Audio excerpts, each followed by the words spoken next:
안녕하세요. 저는 건국대학병원 유방암센터의 노우철입니다. 다시 만나 뵈서 반갑고요. 오늘 이 시간에는 제가 유방암 환자분들을 진료하면서 진료실에서 가장 많이 받았던 질문들을 한 10대까지를 좀 선별해서 거기에 대해서 집중적으로 좀 말씀드리려고 합니다. 첫 번째는요, 왜 내가 유방암에 걸렸나요? 이거죠. 그 유방암의 원인들 중에서 뭐 유전성 이런 거는 한 5%, 10% 밖에는 안 된다고 그랬잖아요. 그리고 가장 큰 요인 중에 하나가 이제 에스트로겐이라는 여성 호르몬인데, 따라서 초경 연령이 빨라지고 폐경이 늦어지고 결혼, 출산, 수유 이런 것들이 안 하거나 뭐 줄어들고, 이런 것들이 사실은 에스트로겐에 이렇게 노출되는 기간이 길어진다는 그런 의미이고, 그게 그 유방암이 증가하는 가장 큰 요인 중에 하나라고 그렇게 생각을 하고요. 또 특히 식생활의 변화, 서구화죠, 서구화. 서구화, 고지방식, 그리고 폐경 전후에서 급격하게 체중이 증가하는 것, 이런 것들이 이제 유방암의 그 증가의 가장 큰 원인이라 이렇게 말씀을 드렸는데요. 그러면 그 유방암에 걸리신 분이 이렇게 얘기하죠. 나는 정말 유전성 당연히 없고, 내가 20대 초반에 결혼해서 정말 애 셋, 넷 낳아서 나는 다 젖먹여 키웠고, 고지방식 평소에 먹지도 않고 체중 관리도 꾸준히 잘 했는데 왜 내가 유방암에 걸렸느냐, 이렇게 막 화를 내시는 분도 있지만 공감합니다. 당연히 공감하고요. 그만큼 사실 정확한 원인은 알 수 없다는 거죠. 그렇죠? 너무나 많은 원인들이 복합적으로 작용하기 때문에 내가 왜 유방암에 걸렸을까를 정확하게 알 수는 없습니다. 그렇지만 누가 뭘 잘못해서 생긴 병이 아니라는 걸 분명하고, 따라서 남편 때문일까 시댁 식구 때문일까 너무 그렇게 원인을 찾으려고 애쓰지 말고, 더 나쁜 거는 자책하는 거라고 그랬잖아요. 그러니까 내가 뭘 잘못해서 생긴 게 아닐까, 그때 뭘 했어야 되는데, 이런 거에 고민하실 필요 없이 빨리 현실을 받아들이고 또 치료에 집중하시라, 이렇게 말씀드리고 싶습니다. 쉽지 않을 수도 있지만 그 방법이 훨씬 현명한 거라 생각합니다. 또 이게 도대체 언제부터 생긴 걸까요? 작년 검사에는 아무것도 없었는데 왜 1년 사이에 유방암이 걸렸을까요? 그렇죠. 근데 이건 사실은 알 수는 없습니다. 그러니까 유방암, 정상적인 유방세포가 어느 날 갑자기 암세포로 이렇게 딱 바뀔 수도 있겠지만, 사실은 조금씩 변화하는 과정에 있는 거죠. 정상적인 세포가 어떤 비정형 세포라고 해서 조금 비정상적인 세포가 됐다가 뭐 상피내암, 치민성암, 전이성암 이런 식으로 발전을 하게 되는데, 그게 불과 몇 달 사이에 이루어지는 경우도 있고, 또 뭐 몇 년 또는 뭐 10년 이상 걸치면서 그 긴 시간 동안에 그렇게 서서히 변화하는 경우도 있습니다. 그러니까 사실 언제부터 있었느냐, 이거는 사실 정확히 알 수는 없는 거고요. 뭐 어딘가 숨어 있었겠죠. 작년 검사에는 왜 정상이었는데 올해는 암이냐, 뭐 어딘가 숨어 있었겠죠. 그러나 그거는 암세포 몇 개가 숨어 있으면은 검사에는 도저히 나오지 않으니까, 그런 것들이 최소한 뭐 어느 정도 크기를, 최소한 뭐 0.5cm라든지 어느 정도 크기를 만들어야 비로소 이제 검사에 나오게 되니까요. 그거는 정확히 알 수는 없습니다. 또 우리나라 그 유방암의 특징 중에 하나가 젊은 여성들이 많다는 거라고 그랬잖아요. 그러니까 직장 그만둬야 하나요? 근데 그렇지는 않습니다. 그렇지는 않습니다. 직장 그만두실 필요 없습니다. 제가 말씀드리는데 뭐 일하는 거 반대하지 않고요. 물론 이제 수술을 하고 뭐 항암이나 이런 걸 할지 안 할지 모르는 경우가 많으니까, 일단은 뭐 한 달 정도 이렇게 보통 좀 휴직을 하시고, 그 다음에 수술 후에 치료 방침이 결정되면 뭐 어느 정도 휴직을 하고 좀 뭐 쉬시는 거는 좋겠죠. 넘어진 김에 쉬어간다 그런 말 있나요? 그런 것처럼 조금 본인 자신한테 휴식 시간을 주고 뭐 스스로를 좀 뭐 돌이켜보는 그런 시간을 갖고 하는 건 좋지만, 저는 직장 그만둘 필요는 전혀 없다고 생각합니다. 일하는 거 반대하지 않고요. 또 이렇게 평생 열심히 일하던 사람이 갑자기 또 일 안 한다고 꼭 좋은 건 아닌 것 같아요. 오히려 더 스트레스 받을 수도 있고, 치료가 끝나면 일상생활에 다 복귀 가능합니다. 치료의 목적은 환자분이 병을 고치고 일상생활로 복귀하는 게 목적이죠. 그러니까 저는 일상생활에 복귀해서 일하시는 것 반대하지 않고 다 가능합니다. 또 이것도 첫 시간에 말씀드린 내용인데요. 상피내암이 뭡니까? 저는 상피내암이라는 도대체 암인가요? 아닌가요? 뭐 이렇게 물어보는데요. 상피내암은 암입니다. 유방암입니다. 유방암이고 유방암의 가장 초기 상태를 영기암이라고도 하고요. 상피내암이라고도 합니다. 말이 조금 어렵지만 상피라는 게 그 껍데기를 얘기하는 거거든요. 그러니까 상피 안에 있는 암이다 그런 뜻이죠. 그러니까 영기, 상피내암, 뭐 제자리암 다 같은 뜻이고요. 유방암이지만 다른 상태, 다른 장기로 전이할 능력이 없는 상태를 얘기하는 거거든요. 그러니까 이렇게 수술로 도려내면 거의 대부분 완치가 가능합니다. 아주 일찍 잘 발견된 암이고요. 상피내암이라고 하면은 아주 즐거운 마음으로 치료를 받으시면 됩니다. 한 1.5cm 정도 되고 임파선 전이가 없으면 이게 보통 우리 흔히 얘기하는 1기예요. 1기. 그러니까 이 상피내암은 0기고 그 다음부터 1기, 2기, 3기, 4기 이렇게 되는데요. 1기라는 거는 암이 크지 않고 임파선, 그 림프절 전이가 없는 상태를 보통 1기라고 하고요. 2기는 암이 조금 크고 림프절 전이가 약간 있고 그런 경우가 2기고요. 3기는 이제 암이 꽤 크고 림프절 전이도 많고 이런 경우를 3기라고 하고요. 이게 다른 장기로 전이된 거를 이제 4기라고 합니다. 3기까지는 우리가 다 완치가 가능해요. 완치가 수술적으로도 완치가 가능하고 일단 4기가 되면 다른 장기로 가게 되면 완치는 사실은 쉽지 않습니다.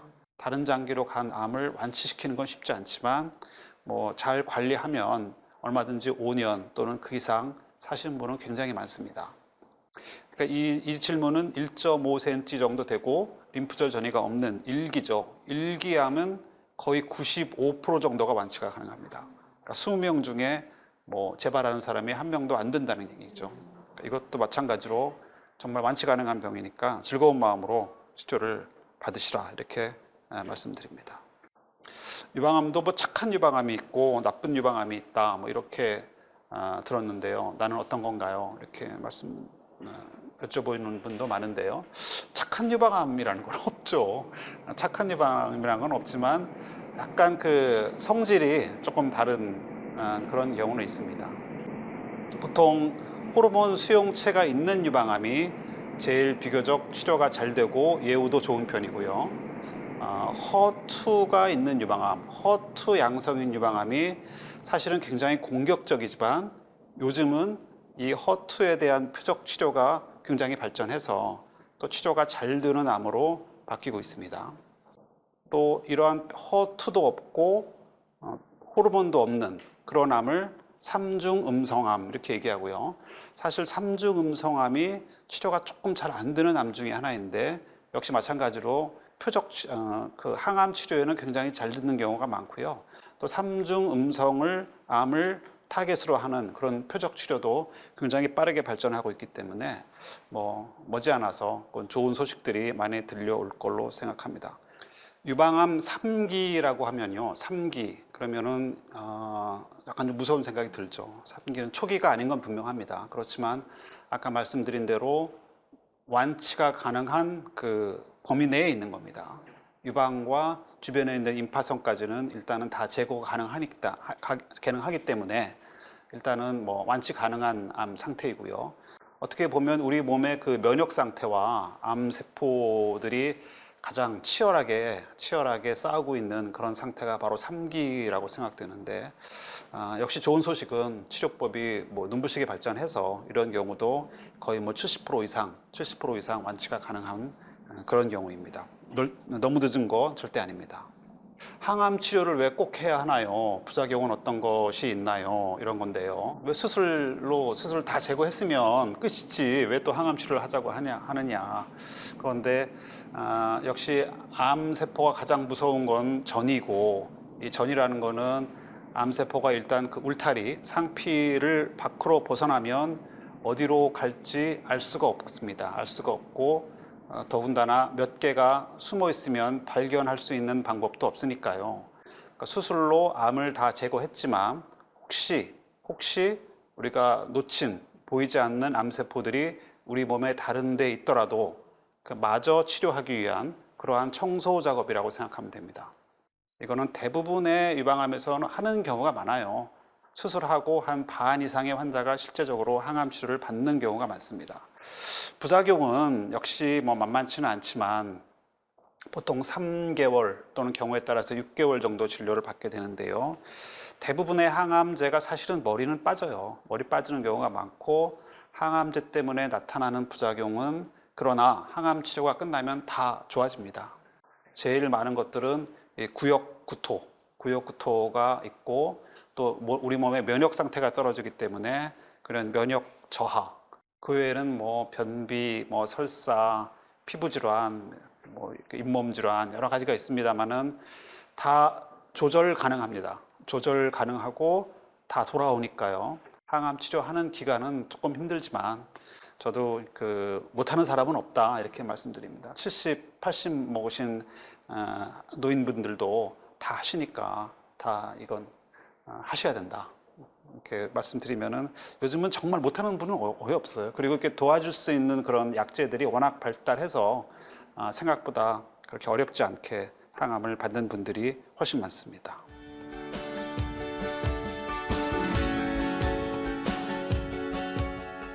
또 표적 치료, 호르몬 치료, 어떤 분은 왜 하고 어떤 분은 또 안 하나요? 왜 누구는 약을, 호르몬제를 5년 먹는데 왜 나는 안 먹나요? 이게 아까 말씀드린 대로 조금씩 그 유방암이 다르기 때문에 그래요. 똑같은 병이 아니고 다른 병이에요. 다른 병이기 때문에 호르몬 수용체가 있는 유방암이면은 호르몬제를 복용하고, 아까 얘기한 표적이 있는 암 같으면은 표적 치료를 추가적으로 하고 이렇게 하게 되고요.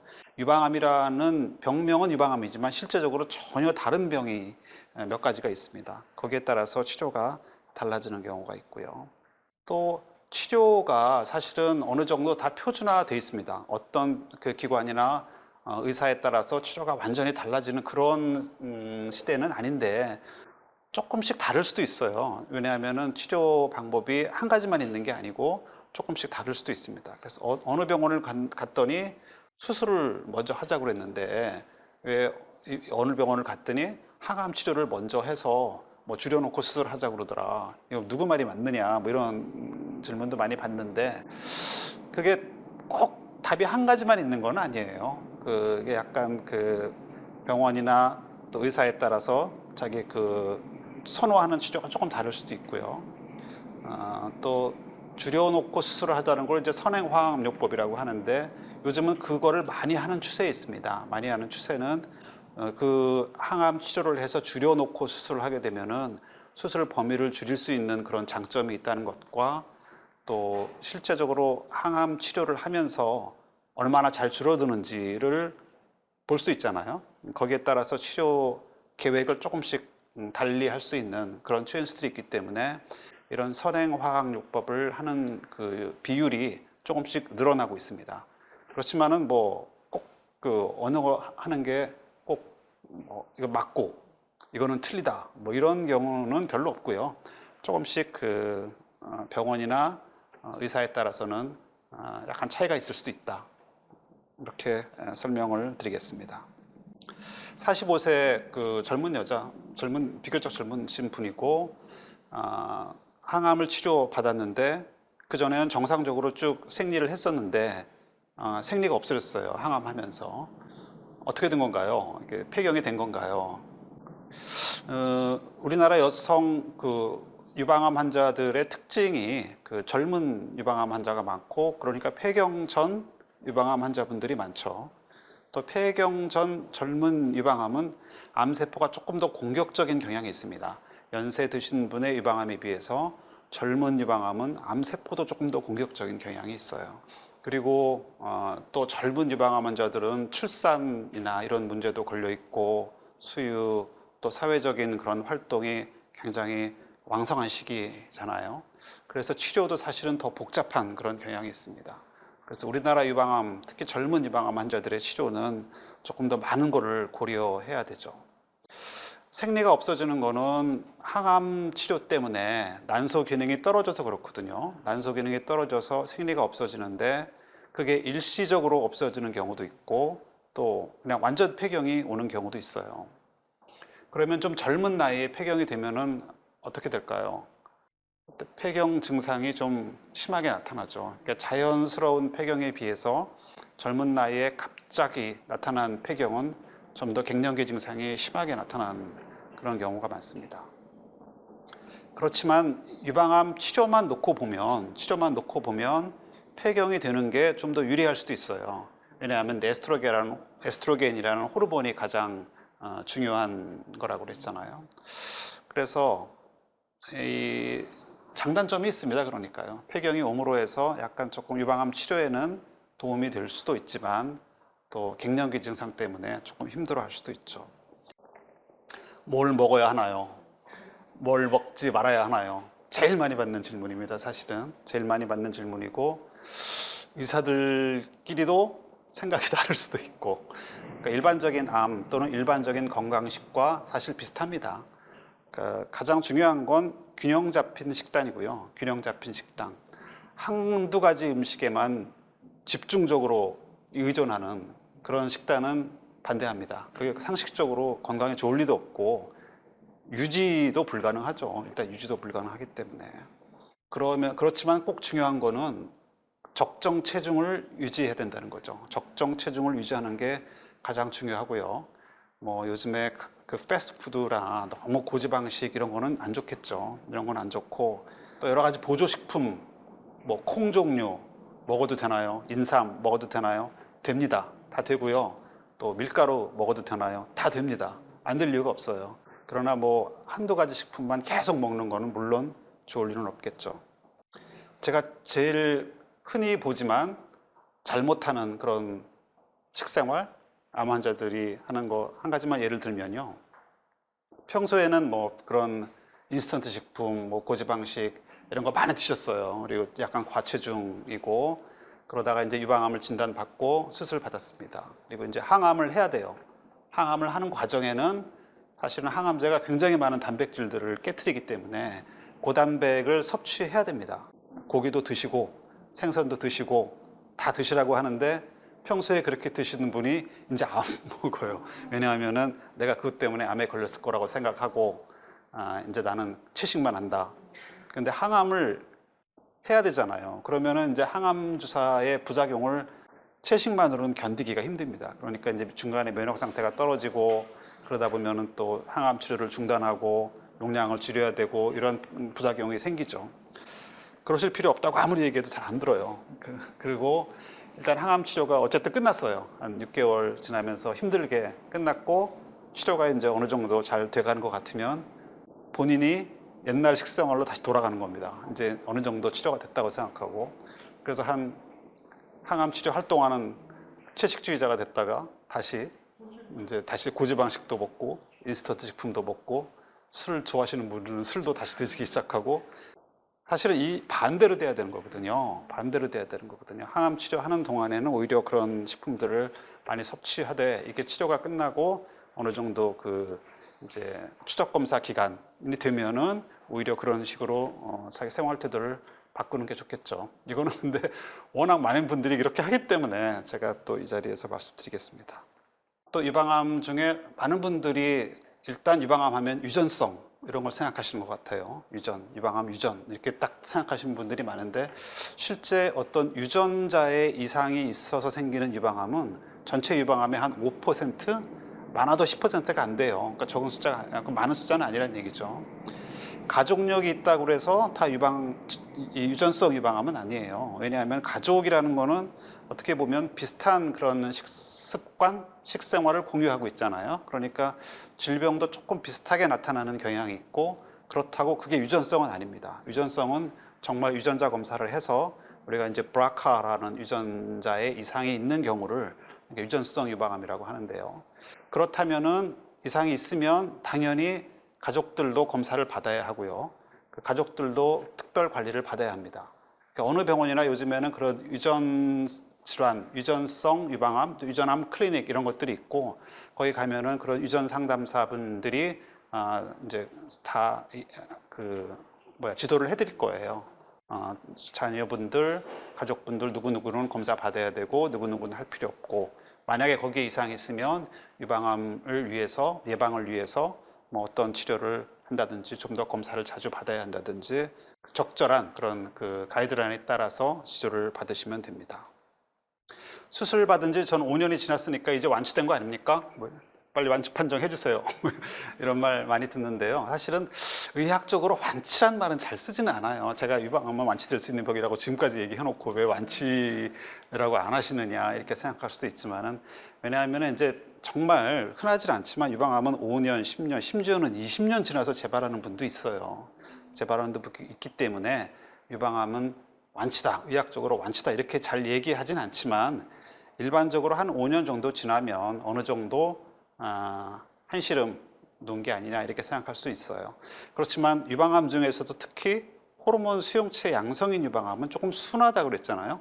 근데 얘는 순한 대신에 시간이 오래 지나도 조금씩 재발하는 그런 경향이 있습니다. 그러니까 특히 호르몬 수용체 양성인 유방암은 5년이 지났다고 해서 뭐 안심하실 수는 없고요. 그렇다고 맨날 그 생각만 할 수는 없으니까 그 치료가 더 장기적으로 10년 이상 치료가 필요한 경우도 있고, 꾸준한 추적 검사는 반드시 받으셔야 합니다. 또 뭐 유방암 수술을 했는데 6개월 또 1년 만에 간, 폐, 뼈로 전이가 됐습니다. 이걸 이제 어떻게 해야 하나요? 참 제일 답답한 경우고 안타까운 경우고, 정말 10명 중에 1명 정도 이렇게 난치성 유방암이 생기는데요. 사기와 말기는 조금 다릅니다. 사기와 말기는 달라요. 그러니까 말기라는 거는 이제 더 이상 치료가 잘 안 되는 경우를 얘기하는 거고요.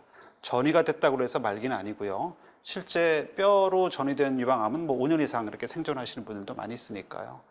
암과 함께 살아가기, 뭐 이런 말 들어보신 적 있습니까? 뭐 living with cancer 이렇게 얘기하는데, 일단은 초기의 암은 유방암을 완치시키는 게 가장 큰 목적이지만, 어느 정도 완치하기가 어려운 그런 상황에서는 현명하게 암과 함께 같이 살면서 말썽 안 부리게 하면 되잖아요. 말썽 부리지 않게 또 그 상태에서 5년, 10년 이렇게 생존하는 분들도 많이 계십니다. 그래서 제가 지금까지 말씀드린 내용은요, 제가 진료실에서 그동안 많이 받았던 그런 질문들을 제가 한번 정리해 봤고요. 또 유방암 이해하고 또 유방암을 치료받는 분들, 가족분들께 작은 도움이 되었으면 바라겠습니다. 네, 이상입니다. 교수님, 오늘 귀한 강연 정말 감사드립니다. 오늘 시청자분들께서 꼭 기억하고 실천하면 좋을 한 가지 어떤 게 있을까요? 네, 오늘은 제가 진료실에서 환자분을 진료하면서 가장 많이 받았던 질문들을 좀 추려서 말씀드렸는데요. 이렇게 치료 과정은 굉장히 길고 복잡하지만 또 완치 가능한 병이고, 분명히 완치 가능한 병이고, 또 주변에 이렇게 도움을 주시는 분들도 굉장히 많다는 그런 사실을 기억하시고, 또 끝까지 기운 내시고 모두 치료 잘 받고 완치되셨으면 그런 바람입니다. 네, 감사합니다. 시청자분들의 궁금증이 너무나 해소가 되었을 것 같아요. 함께 해주신 백세인생 가족 여러분, 고맙습니다. 오늘도 주님 안에서 승리하는 하루, 건강한 하루 보내세요. 건강한 백세인생을 위하여! 이 프로그램은 여러분의 미디어 선교 후원으로 제작되었습니다. 선교는 사명, 후원은 동역. 당신도 복음을 전할 수 있습니다. 선교 후원 02-6333-1003번